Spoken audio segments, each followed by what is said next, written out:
This show is incredible. Baby reindeer. He got absolutely obsessed. A beef curtain. I did not move. Everybody is talking about baby reindeer. Now fans are trying to find the real people behind the story. Because it does depict real life events. It's blown up so quickly and so fast all around the world that I didn't expect it. First of all, why have you decided to go public? When did you know that you were the person being depicted? He says the whole thing started because he felt sorry for you. Have you ever been to prison? What do you feel about Richard Gadd? You think he's mentally unwell? Did you ever turn up at his house? Would you accept that someone who did that would be very obsessive about something? Here's the thing, I don't know the truth. You do. You look down the barrel of that camera. To people who still doubt you, what do you say to them? One of the first things that viewers of Baby Reindeer are told by Netflix is that this is a true story, not based on a true story or inspired by real events, but a true story. It's emphatic about that. The show's writer, comedian Richard Gadd, even plays the lead role himself. Many millions of people across the world have now seen it. It's one of the biggest Netflix shows of the year. And I've watched it all. It's a riveting, emotionally intense drama worthy of all the critical plaudits it's now receiving. Viewers are gripped by the apparently real-life struggle of a fledgling stand-up comedian who is mercilessly stalked by an older woman, Martha, in a 3-year onslaught of harassment.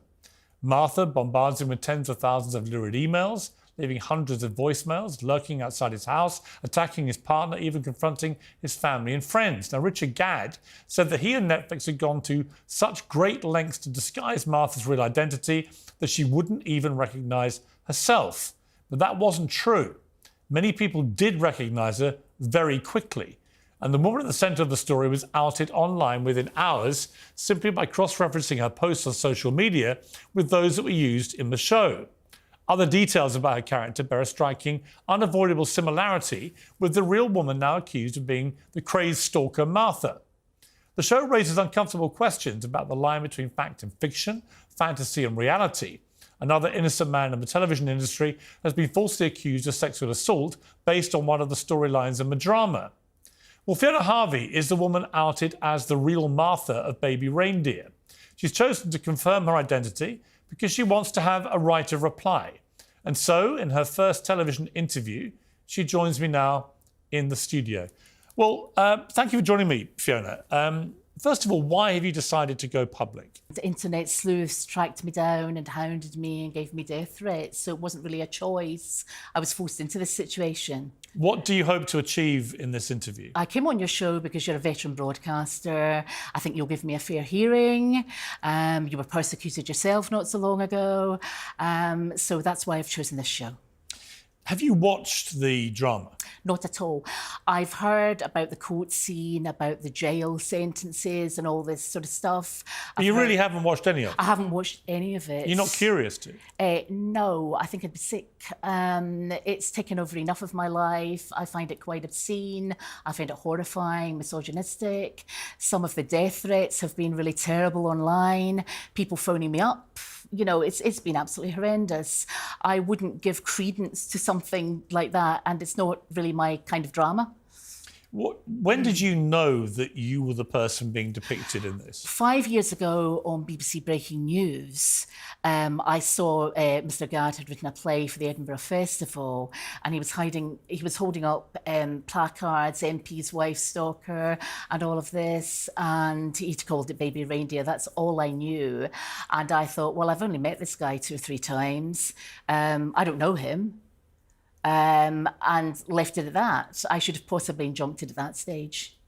And when did you know that Netflix were doing something? 2 weeks ago. I had just moved flats, so it was 2 weeks ago past Saturday. And how did you hear? I saw on BBC Breaking News that he'd sold to Netflix, and both he and this character, Martha, this Jessica actress, seemed to be promoting mercilessly. Did you think then it was you that they were depicting?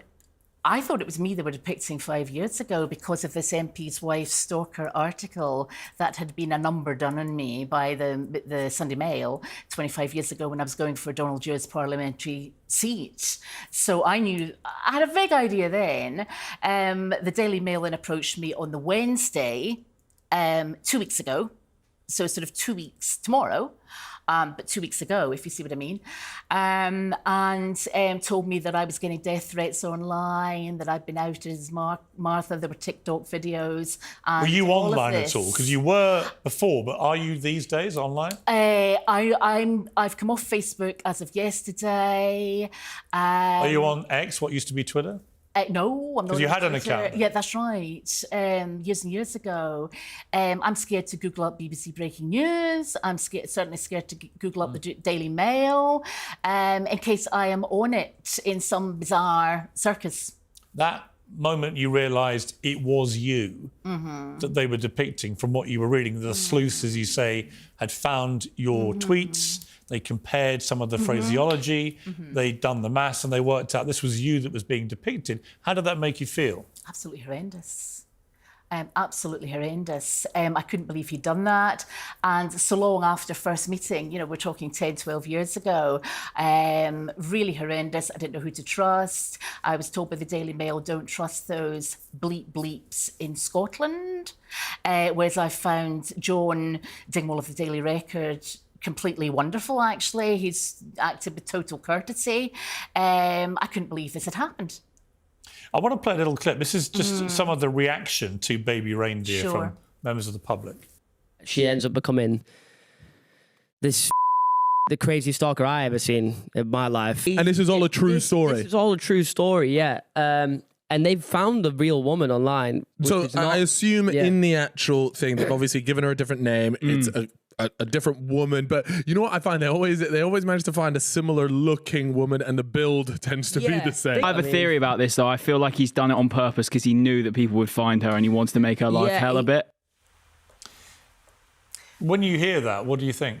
The final guy on there, I think, is correct. I think he always wanted this to come out, to persecute someone, to take attention away from him and this rape allegation. And I just generally think he's got extreme psychiatric problems. I mean, there's no doubt he has problems. I mean, if you watch given that he's written it about himself, if you watch the whole thing as I did, all 5, 6 episodes, whatever it is, he has a lot of problems. He's quite open about that. The question, I guess, which we'll come to, is how much of the way he depicts you is true. And your position is that it's just not factual. It's a work of fiction, it's a work of hyperbole, as I've always said. And there are 2 true facts in that. His name is Richard Gadd, and he worked as a jobbing barman on benefits in the Holy Arms, and we met 2 or 3 times. Those are the only Well, let's go facts. let's go through some of these things. So you first met him, I mean, the show shows you coming in to a London pub, you've just named the pub, and he's working behind the bar, Richard Gadd, and he offers you a cup of tea. Is that what happened? No, that's not correct. He didn't offer me a cup of tea. Nobody gets anything free from the Holy Arms. I was in for a meal with a drink of lemonade, and I was very, very hungry. I'm diabetic, so very hungry. So that's. And did you talk to him? He interrupted a conversation. There was another barman there, and he said, "Oh, you're Scottish," and basically commandeered the conversation. I was talking to somebody. It's pretty rude to interrupt. So he seemed to be obsessed with me from that moment onwards. I mean, just speaking to you, I never met you before, but you do look and sound very similar to the actress in the drama. I haven't seen the actress. We're both Scottish. We've both got dark hair. She's considerably younger than me. I think she's about 18 years younger than me. How old are you, if you don't mind me asking? I'm 58. I'm a year younger than you. And I think Martha, Jessica, the actress, is about 40, 38, 40. It says in the show that you proceeded to return to the same pub time and again, but you never paid for a drink. I don't drink alcohol. And did you pay for anything that you had in the pub? Lemonade or soft drinks. Would he give you free drinks? Or? No, absolutely not. This is sort of a depiction of me as a pauper who wouldn't stand around or stand a drink. It's nonsense.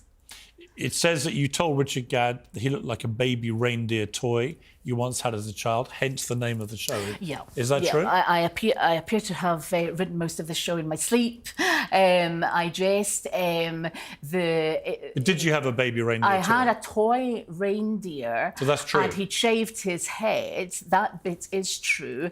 And there were reindeers in the shops. It was Christmas time or something. It was a joke. So I have inadvertently penned the name of the show. Right. But that is true. That's true. That's a true fact. whilst bantering with you, Richard Gadd told you he'd like to hang your curtains. Is that true? This, I think, was a holy arms joke about curtains and a lot of sexual innuendo. He did say that? Yeah. Okay. Is it true that you caught Richard Gadd looking through your window after he followed you home one day? False. You never saw him at your house? I didn't see him at my house. I think it would be impossible to look through a window. Did anyone else ever see him there? No. So as far as you were concerned, he never turned up at your place? Correct. But the Netflix show has him doing that? Yes, I believe so. I believe so. I've been told that. But that categorically didn't happen? That categorically didn't happen. In the course of your relationship with Richard Gadd, you send him 41,000 emails, 350 voice messages, 744 tweets, 48 Facebook messages, and 106 letters. That's simply not true. If somebody was sending somebody 41,000 emails or something, they'd be doing how many a day? Lots. Well, they'd be obsessively contacting yeah, absolutely not. Absolutely not. What did you send him? No, none of that's true. I don't think I sent him anything. You never sent him anything? No. I think there may have been a couple of emails exchanging, but that was it. Just jokey banter emails. Netflix have said that these details are the real ones. That this is exactly completely incorrect. So you're denying sending anything to him? There may have been a couple of emails. Text messages? No. Facebook messages? No. Did you tweet him?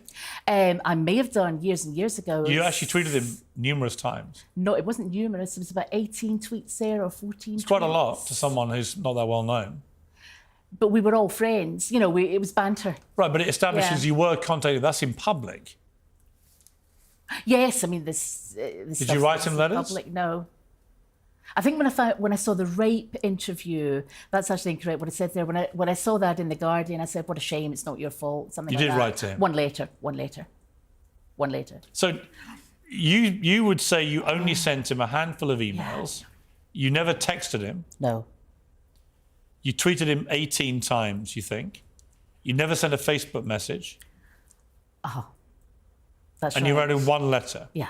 So why have they got all these details here which are supported? Who is they? Netflix. Who has sent all these things? Correct. So I'm sorry? Who has sent all this stuff to him? I've no idea. I think he's probably made it up himself. I mean, you could prove, I guess, quite easily it wasn't you. Correct. Because it'd all be on your computer. Yeah, correct. That's right. Would you be happy for someone to look at that? Yeah. Yeah. I mean, yeah. What do you have? What technology do you use? Right, what technology do I use? A very, very old smartphone just now because the other one packed up a week before moving. That's it. Because they're all sent from an iPhone. Yes, so... But they believe it wasn't actually an iPhone ever being used. Meaning what Meaning kind that of someone phone? was hiding the fact that they were actually not using it. They were pretending it was from an iPhone. I don't really understand that. Well, people can mask where they're sending stuff from. OK, right, I'm not Technology Whiz Kid of the Year. I wasn't doing that either. I mean, obviously, when you make such an emphatic denial of the central point of the story, you're basically accusing both him but also Netflix of lying about it. I am. And that's pretty defamatory. It's not defamatory if it's true. No, it's defamatory that they've been to you. Oh, I'm sorry. Yes, I misunderstood there. Yes, exactly. Exactly. I don't see how anyone could do 41,000 emails and all this kind of stuff, you know. I don't know how much you know about technology, but are you aware that if it was you sending those emails, it would be very easy for the police, for example, to work out exactly where they come from? The IP address would reveal that. Yes, I understand that, and it stays on forever. But the point is, this was years and years ago. We were congratulating him. But it would all still be there. Yes, I understand that. Yeah. And if you sent 41,000 emails, this is just a lot of rubbish. Yeah, so that should be stored there. Well, they'd all be there. Yeah. I mean, he's got them. He's not got 41,000 emails. That's over a year. Well, according to you, there's only a handful. Yeah. Right? I mean, how long would that take someone to type up? How many do you think you sent him? A handful. Like that. What does that mean? How many? Less than 10. 10 emails? Not 41,000. Right, there's a massive disparity between the two things. Yeah, I agree. I mean, if it's not you that sent all this, then clearly Martha cannot be you. Yes, Martha cannot be me because there are a number of allegations that have been put to me by journalists that are simply not true. There's a whole play. It's not just the emails. There's a sexual assault in the canal. There's... But if also the police looked at this, and if you sue, for example, then this will go to a court of law, and then on discovery, people will look into all this. The phone company will be asked about evidence of all the text messages. The internet providers will provide all the backup for the emails. Facebook will be asked about the Facebook messages, and so on. So all of this would come out in a court case. In disclosure, yes. And you're prepared to do that? Yes. Because I didn't write him the emails. Who do you think did? I have no idea. I think he probably made them up himself. I've no idea. 41,000 emails. Yeah.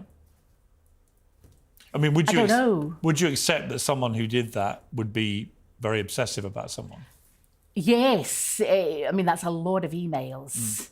And why now? Why didn't he go to the police at the time? Or this sort of doesn't make sense. I mean, the fact that Netflix have said this is based on reality, this is a true story, that Martha did, the real life Martha, the person they based this on, who Richard Gadd has written about, is the person that sent these. And he has the evidence to prove it. What you're saying is that proves you cannot be Martha. Yes, and I would like to see Netflix's evidence for that, which would come out in disclosure as well. And you're 100% sure it's not you? Yeah, absolutely. It goes on to say that you heckled Richard Gadd when he was appearing in his stand-up shows. Did you ever do that? No. Never? No, it's not. Did you ever attend his stand-up? I think I went to one. It was a long, long time ago. And you never shouted out or anything? Why would I do that? No. I don't know. No, I mean, Do you ever shout that? out at comedy shows? I don't know. People do. No, I don't generally go to comedy shows. So but you no. never heckled him? No. Did you ever attack Richard Gadd's girlfriend because you were jealous? No, I don't think he had a girlfriend. I think he's homosexual. But no, I have never been to his house or attacked any girlfriend or anything like that. There are lots of scenes where Martha is sitting outside his house all day for many days, sitting in a bus stop, sitting out there, walking around, and would occasionally shout at him. Did you ever do that? No, I haven't seen the show, but I'm getting. I have. So I'm telling you. Yes, I got all the court allegations, the trial allegations. I'm going to come to that, but on that point, did you ever turn up at his house? No, I don't know. I don't know where he lived. No, absolutely not. So whoever's doing all this is somebody completely different. This is a fictional character, hyperbole, exaggeration. This is a fiction. Well, it's based on of his imagination. They say it's based on a real person. Who's they? Netflix? Well, Netflix and Richard Gadd. Netflix are about as mad as Richard Gadd. If they're saying that, it's absolutely not correct. Did you ever contact Richard Gadd's parents and threaten them? No, that allegation was put to me by journalists. No. Never happened? No. There's one key point in the drama that has Martha's character pleading guilty to intimidating Richard Gadd in court and sentenced to 9 months prison time. Let's watch. You are charged with the stalking of Mr. Donald Dunn between the dates of the 14th of August 2015 and the 22nd of March 2017. Are you guilty or not guilty? Guilty. You are charged with the harassment of Gerald Dunn and Eleanor Dunn between the dates of the 6th of June 2016 and the 22nd of March 2017. Are you guilty or not guilty? Guilty. My little reindeer. Now, again, there is obviously a resemblance between... Do you think so? Well, a bit, but That's hardly flattering. Well, I don't mean to flatter you or not flatter you. I just think there is a resemblance, you know, having met you, and you both speak Scottish people. Yeah. But the fundamental point of this is, did you take part in that? So did you go to jail? Did you have a trial? No, of course not. Of course not. Have you ever been to prison? No. Have you ever been charged with a criminal offence? No. Never? No. Nothing? Nothing. So that scene is completely invented? That's completely false, and I don't think the actress sounds like me. I mean, people compare me to Lorraine Kelly, but I look nothing like Lorraine Kelly. We all happen to have dark hair, and we're Scottish. You know, I think the actress is from Glasgow, I think, but I'm not sure. But and which part of Scotland are you from? I'm from the Central Belt. So a slightly different accent? It's slightly different. A Scot would know the difference? A Scot would know the difference. A Glasgow accent's very different. But that's a fundamental point here, because if they basically have a key point in their drama, which they say is a true story, which involves you admitting to intimidating Richard Gadd and getting a 9-month prison sentence, and that is completely untrue. That's completely untrue. Very, very defamatory to me. Very career damaging. And I wanted to rebut that completely on this show. I'm not a stalker.